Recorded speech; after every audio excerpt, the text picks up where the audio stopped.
Сәлеметсіздер ме? Бүгін қаттама пиязынан рецептісімен бөлісетін боламын. Ең алдымен менің каналыма тіркелуді ұмытпаңыздар. Бірінші бокалымызға сүт пен дрожжи және тұзымызды араластырып аламыз. Одан кейін басқа бір ыдысқа ұнымызды дайындап қоямыз. Одан кейін сұйық массамызды салып, жақсылап араластырамыз.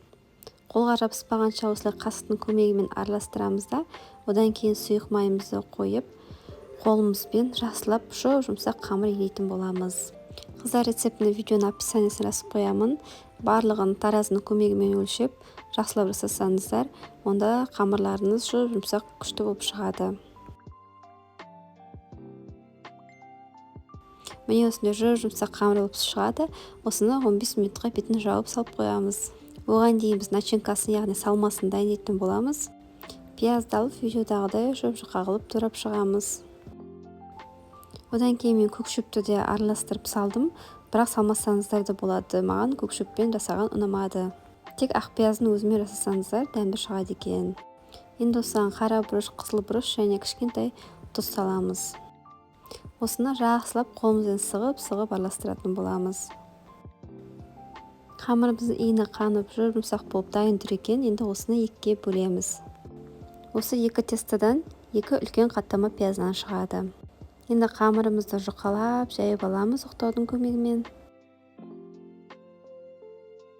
Арасына ұн жағып, кәдімгі мантыға илеген қамыр құсатып, жұқа қылып жайып шығамыз.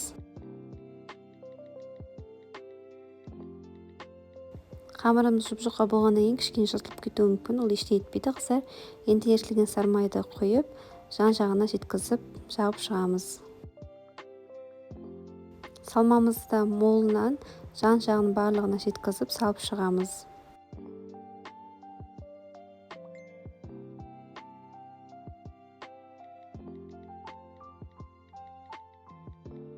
Енді осы қамырдың ортасынан теңдей қылып екіге бөлеміз. Егер де ортасын бөлмей барлығын илеп тастайтын болсақ, онда пияз нанымыз өте қалың және іштері піспей қалуы мүмкін. Сол үшін де осылай бөліп алдым. Осылай екі қамырымызды екеуін де орап аламыз рулетте құсатып.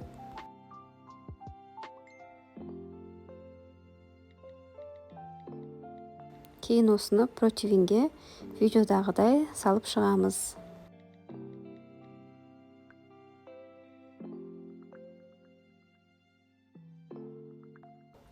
Екінші рулетигімізді алып, жалғастырып шығамыз. Енді қамырымыздың үстін қолымызбен жақсылап жұқалап басып шығамыз. Әйтпесе піскен кезде іштері кішкене шикі болып шығуы мүмкін.